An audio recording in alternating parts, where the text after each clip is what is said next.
और आज बात करने वाले हैं हम differentiation, integration of inverse trigonometric function की, क्योंकि इन फॉर्मूलों को याद रखने में बहुत दिक्कत होती है। तो आज के बाद आपको बिल्कुल भी दिक्कत नहीं होने वाली है, क्योंकि इस तरह की टेक्निक मैं आज आपको बताने वाला हूं जिसकी मदद से आप बहुत आसानी से याद रख सकते हैं सारे फॉर्मूलों को। जितने भी आपके इनवर्स ट्रिग्नोमेट्रिक के फंक्शन हैं वो सारे फॉर्मूले आप बड़ी आसानी से याद कर पाएंगे। तो वीडियो को एंड तक देखते रहिए, और आपके एंड पे मुझे चाहिए कि आप एक बार जरूर प्रैक्टिस करें, तभी जाकर आपको याद होगा अच्छे से। ठीक है, तो चलिए शुरू करते हैं। सबसे पहले हम बात करते हैं साइन इनवर्स x बाय ए की। ए की जगह पे आपका अगर 1 होगा तो वो जो नॉर्मल फॉर्मूला है जो आप हमेशा याद करते हैं, d by D x of sine inverse x।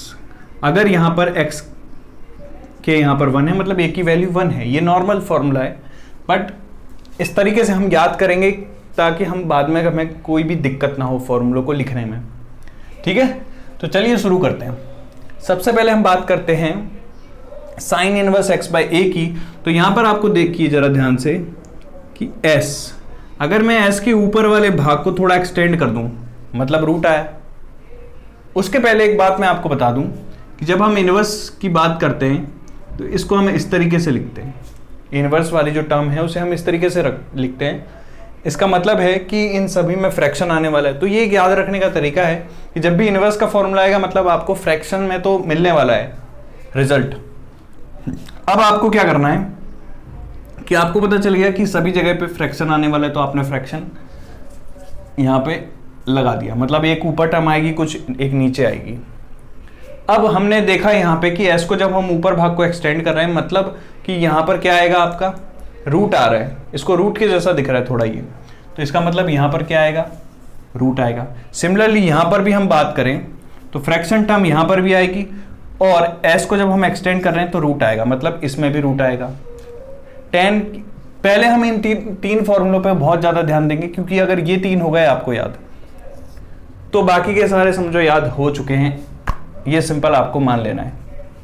ठीक है, अब हम बात करते हैं कि S4 आपका सब्ट्रैक्शन भी होता है। सब्ट्रैक्शन यानी माइनस। तो जहाँ जहाँ S है, जहाँ नहीं, सिर्फ हम इन तीनों को पहले याद करेंगे। तो जहाँ यानी कि इन तीनों में यहाँ पे एक बार S यहाँ पर है, एक S है, तो इसका मतलब यहाँ पर S है तो यहाँ माइनस आएगा। फ्रैक्शन आपका यहाँ पर भी आएगा, और क्योंकि यहाँ पे 10 जो t है वो प्लस के जैसा दिखता है तो आपका यहाँ पर प्लस आएगा। इतना कर लेने के बाद अब हम नेक्स्ट स्टेप पर जाते हैं। तो साइन और कॉस में आपको याद रखना है कि बिल्कुल सेम फॉर्मूला होता है, फर्क इतना होता है कि माइनस का फर्क होता है और कुछ नहीं। तो यहाँ पर आपको ऊपर 1 लिखना है, और सबसे पहले आपको लिखना है a स्क्वायर, फिर लिखना है x स्क्वायर।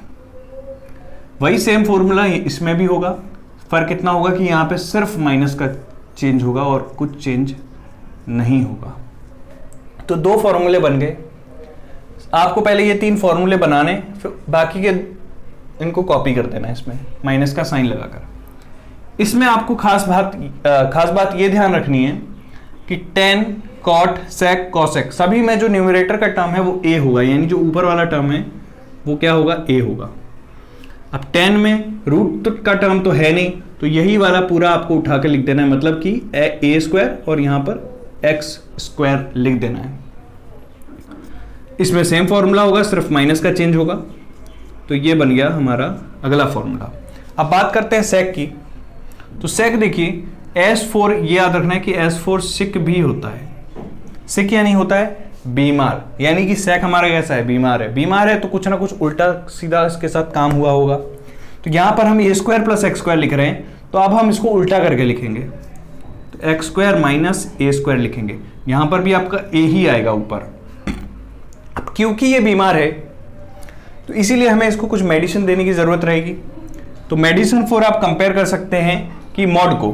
तो मेडिसिन भी m से शुरू होता है और मॉड भी m से शुरू होता है, तो आप याद रख सकते हैं कि यहाँ पर आपको एक मॉड लगाना है।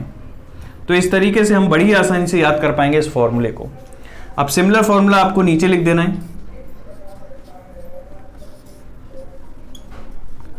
तो ये फॉर्मूले हमें याद हो गए।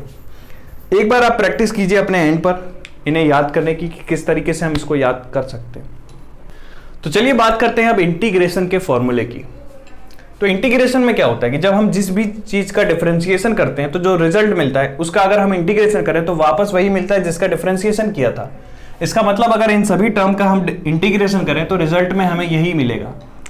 तो देखिए जरा थोड़ा बहुत चेंज है, वो आपको ये थोड़ा बहुत ध्यान देने की जरूरत है। तो सबसे पहले इस टर्म का अगर मैं इंटीग्रेशन करूं